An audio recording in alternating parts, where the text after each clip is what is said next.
അസ്സലാമു എല്ലാവർക്കും നമ്മുടെ പുതിയ വീഡിയോയിലേക്ക് സ്വാഗതം. അപ്പോൾ ഇന്ന് ഞാൻ വന്നിരിക്കുന്നത് നമുക്ക് ഒരേ മാവിൽ തന്നെ നല്ല സോഫ്റ്റ് ആയിട്ടുള്ള ഇഡ്ഡലിയും ദോശ ഉണ്ടാക്കുന്ന റെസിപ്പി ആയിട്ടാണ്. അപ്പോൾ ഇഡ്ഡലിയും ദോശയൊക്കെ ഉണ്ടാക്കുമ്പോഴത്തേക്ക് അത്ര സോഫ്റ്റ് ആയിട്ട് കിട്ടാറില്ലെങ്കിൽ ഈ രീതിയിലൊന്ന് ചെയ്ത് നോക്കുക. നല്ല പഞ്ഞി പോലുള്ള ഇഡ്ഡലിയും ദോശയും നമുക്ക് കിട്ടും. അപ്പോൾ നമുക്ക് റെസിപ്പിയിലേക്ക് പോകാം.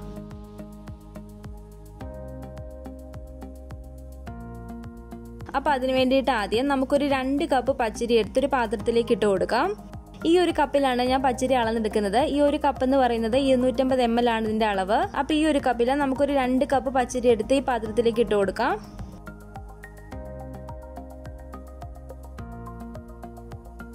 എന്നിട്ട് ഈ പച്ചരി കുതിർന്ന് വരാൻ ആവശ്യമായിട്ടുള്ള വെള്ളം കൂടി നമുക്ക് ഈ പാത്രത്തിലേക്ക് ഒഴിച്ചു കൊടുക്കാം.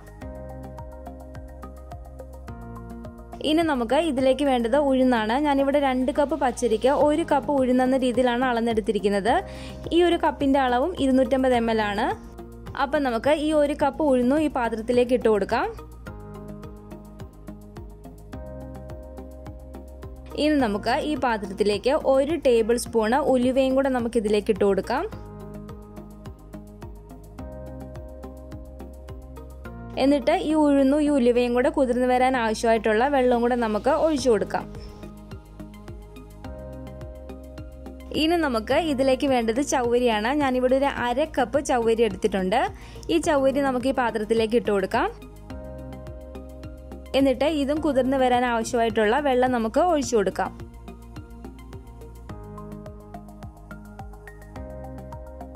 അപ്പം നമ്മളിവിടെ വെള്ളത്തിൽ കുതിർത്ത് വെച്ചിരിക്കുന്ന ഈ പച്ചരിയും ഉഴുന്നും ഉലുവയും ഈ ചവ്വരിയൊക്കെ ഒന്ന് കുതിർന്ന് വരാൻ വേണ്ടിയിട്ട് ഒരു 4 മണിക്കൂറോളം നമുക്കൊന്ന് വെയിറ്റ് ചെയ്യാം. അപ്പോൾ ഇതൊരു 4 മണിക്കൂർ കഴിഞ്ഞിട്ടുണ്ട്. ഇതെല്ലാം കുതിർന്ന് വന്നാൽ ഞാൻ ഇവിടെ നല്ലപോലെ കഴുകി എടുത്ത് വെച്ചിട്ടുണ്ട്. അപ്പോൾ ഇവയെല്ലാം കൂടെ നമുക്കിനി നന്നായിട്ട് മിക്സിയുടെ ജാറിലേക്ക് മാറ്റിയിട്ട് അരച്ചെടുക്കണം. അപ്പോൾ ഇവ അരച്ചെടുക്കുന്നതിന് മുമ്പായിട്ട് നമുക്ക് കുറച്ച് വെള്ള അവലെടുത്തിട്ട് അതും കൂടെ വെള്ളത്തിലൊന്ന് കുതിർത്ത് വെക്കണം. അപ്പോൾ ഞാനിവിടെ 1 കപ്പ് വെള്ള അവലെടുത്തിട്ടുണ്ട്. ഇത് നമുക്ക് ഈ പാത്രത്തിലേക്ക് ഇട്ട് കൊടുക്കാം. എന്നിട്ട് ഈ അവല് കുതിർന്ന് വരാൻ ആവശ്യമായിട്ടുള്ള വെള്ളം കൂടെ നമുക്ക് ഒഴിച്ചു കൊടുക്കാം. ഇതൊരു 3 മിനിറ്റ് ഒക്കെ കഴിയുമ്പോഴത്തേക്ക് നല്ലപോലെ കുതിർന്ന് വരുന്നതാണ്. അപ്പോൾ അവൽ ഈ ഒരു സമയത്ത് കുതിരാൻ വേണ്ടി വെച്ചാൽ മതി. അപ്പോൾ ആദ്യം നമുക്ക് ഈ ഉഴുന്ന് അരച്ചെടുക്കാം. ഉഴുന്നിൽ നമ്മൾ ഉലുവയും ചേർത്തിരുന്നു. അപ്പോൾ ഇത് രണ്ടും കൂടെ നമുക്ക് നന്നായിട്ടൊന്ന് അരച്ചെടുക്കാം. അപ്പോൾ ഈ ഉഴുന്ന് അരച്ചെടുക്കാൻ വേണ്ടിയിട്ട് ഞാനിവിടെ ഒരു 1/2 കപ്പ് വെള്ളം കൂടി എടുത്ത് വെച്ചിട്ടുണ്ട്. അപ്പോൾ ഈ ഉഴുന്നിലേക്ക് നമുക്ക് ആദ്യം കുറച്ച് വെള്ളം ഒഴിച്ച് കൊടുത്തൊന്ന് അരച്ചെടുക്കാം. എന്നിട്ട് ആവശ്യാനുസരണം ബാക്കി വെള്ളം കൂടി ചേർത്ത് നന്നായിട്ടൊന്ന് അരച്ചെടുക്കാം.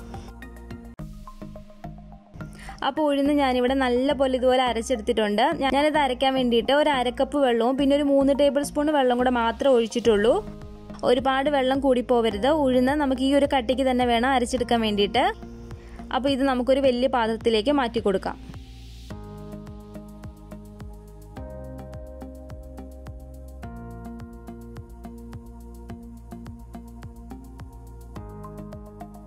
ഇനി നമുക്ക് പച്ചരി അരച്ചെടുക്കാം. പച്ചരി അരച്ചെടുക്കാൻ വേണ്ടിയിട്ട് ഞാനിവിടെ 1 കപ്പ് വെള്ളം കൂടി എടുത്ത് വെച്ചിട്ടുണ്ട്. ആദ്യം നമുക്ക് ഇതിലേക്ക് പകുതി വെള്ളം ചേർത്ത് അരച്ചെടുക്കാം. എന്നിട്ട് ബാക്കി വെള്ളം കൂടി ചേർത്തിട്ട് നന്നായിട്ട് അരച്ചെടുക്കാം.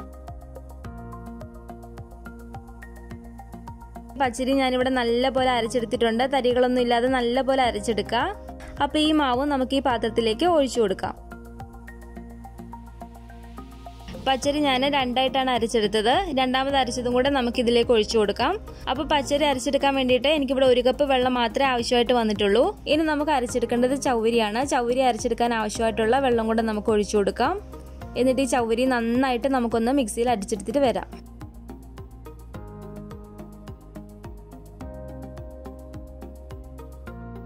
അപ്പോൾ ചവ്വരി ഞാൻ ഇതുപോലെ നന്നായിട്ട് ഇതുപോലെ അരച്ചെടുത്തിട്ടുണ്ട്. ഇത് നമുക്ക് ഈ മാവിലേക്ക് ഒഴിച്ചു കൊടുക്കാം.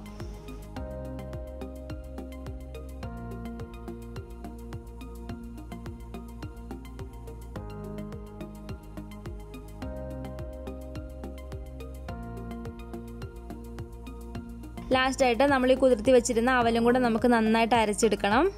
അവലിവിടെ നല്ലപോലെ കുതിർന്ന് വന്നിട്ടുണ്ട്. നമ്മൾ ഈ ചവ്വരി അരച്ച ഈ മിക്സിയുടെ ജാറിലേക്ക് തന്നെ നമുക്ക് ഈ അവലും ഇട്ട് കൊടുക്കാം.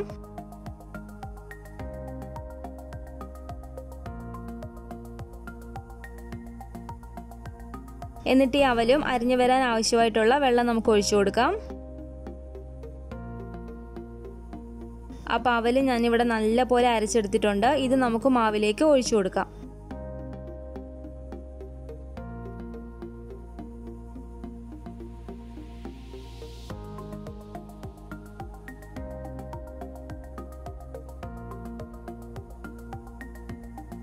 അപ്പോൾ നമ്മുടെ എല്ലാ ചേരുവകളും ഞാനിവിടെ നല്ലപോലെ അരച്ചെടുത്തിട്ടുണ്ട്. നമുക്ക് ഈ തവി വെച്ചിട്ട് ഇതൊന്ന് ഇളക്കിയെടുക്കാം.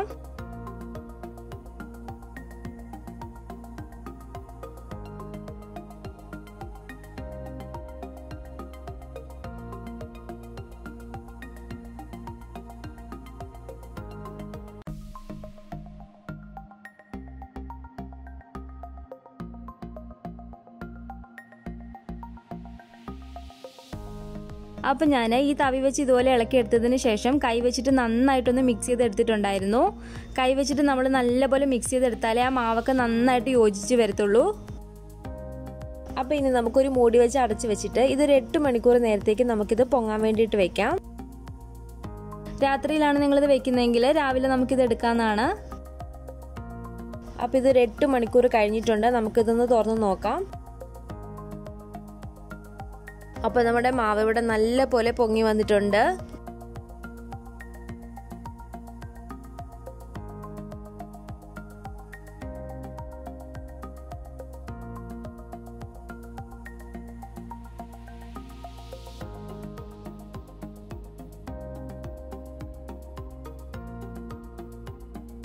ഇനി നമുക്ക് മാവിലേക്ക് ആവശ്യമായിട്ടുള്ള ഉപ്പ് ചേർത്ത് കൊടുക്കാം.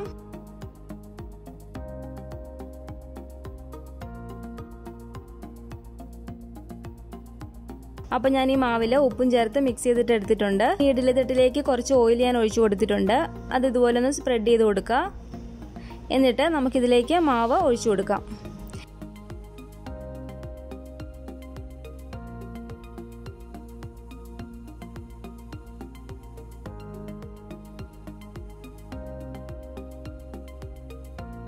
അപ്പോൾ ഇഡ്ഡലി പാത്രത്തിൽ ഇതുപോലെ വെള്ളം തിളച്ച് ആവി വരുന്ന സമയത്ത് നമുക്ക് ഇഡ്ഡലി തട്ട് വെച്ച് കൊടുക്കാം. എന്നിട്ട് നമുക്കിത് അടച്ചു വെച്ചിട്ട് ഇത് വേവിച്ചെടുക്കാം. അപ്പോൾ ഇഡ്ഡലി ഇവിടെ വെന്ത് വരാനുള്ള ടൈം ആയിട്ടുണ്ട്. നമുക്കിത് തുറന്ന് നോക്കാം. അപ്പോൾ ഇഡ്ഡലി ഇവിടെ നല്ലപോലെ വെന്ത് വന്നിട്ടുണ്ട്. അപ്പോൾ ഇത് നന്നായിട്ടൊന്ന് തണുത്ത് വന്നതിന് ശേഷം വേണം നമ്മളിത് ഇഡ്ഡലി തട്ടിയിൽ നിന്ന് എടുക്കാൻ വേണ്ടിയിട്ട്. അപ്പോൾ ഇനി നമുക്ക് ദോശ ചുട്ടെടുക്കാം. ഈ ദോശക്കല്ല് നല്ല ചൂടായിട്ട് കിടക്കാണ്. ഇതിലേക്ക് നമുക്കൊരു 1.5 തവിയോളം മാവ് ഒഴിച്ചു കൊടുക്കാം. എന്നിട്ട് ഇതുപോലെ തവി വെച്ച് ഒന്ന് പരത്തി കൊടുക്കാം.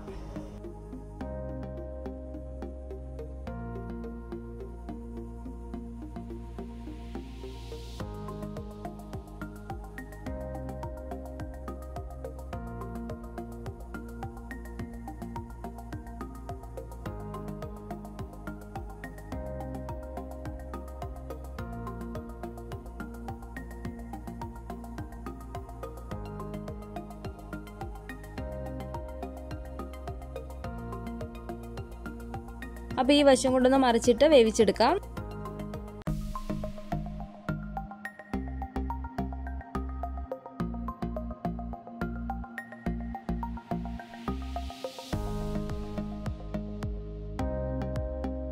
അപ്പോൾ നമ്മുടെ ദോശ ഇവിടെ റെഡി ആയിട്ടുണ്ട്. നമുക്ക് ഇതിനകത്ത് എടുത്ത് മാറ്റാം.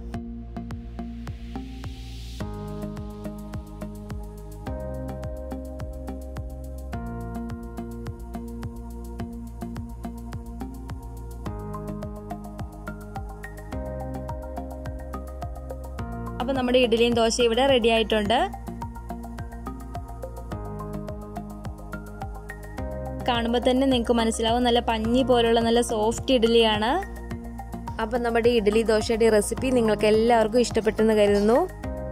ഈ രീതിയിൽ ഉണ്ടാക്കി നോക്കാത്തവരെ ഇതുപോലെ ഒന്ന് ട്രൈ ചെയ്ത് നോക്കുക. എന്നിട്ട് നിങ്ങളുടെ അഭിപ്രായങ്ങളൊക്കെ കമൻറ്റ് ബോക്സിൽ അറിയിക്കുക. അപ്പോൾ നമ്മുടെ വീഡിയോ ഇഷ്ടപ്പെട്ടെങ്കിൽ ലൈക്ക് ചെയ്യുക. നിങ്ങളുടെ ഫാമിലി ഫ്രണ്ട്സൊക്കെ ആയിട്ട് ഒന്ന് ഷെയർ ചെയ്ത് കൊടുക്കുക. പുതിയതായിട്ട് ആരെങ്കിലും ഈ ചാനൽ കാണുന്നുണ്ടെങ്കിൽ താഴെ കാണുന്ന റെഡ് സബ്സ്ക്രൈബ് ബട്ടൺ ഒന്ന് പ്രസ് ചെയ്ത് സപ്പോർട്ട് ചെയ്യണേ. ബെല്ലൈക്കണും കൂടെ ക്ലിക്ക് ചെയ്താൽ ഞാനിടുന്ന എല്ലാ റെസിപ്പികളും നിങ്ങൾക്ക് നോട്ടിഫിക്കേഷനായി കിട്ടുന്നതായിരിക്കും. ഇൻഷാ അല്ലാഹ് വീണ്ടും നമുക്ക് ഇതുപോലെയുള്ള നല്ല നല്ല റെസിപ്പികളായിട്ട് കാണാം.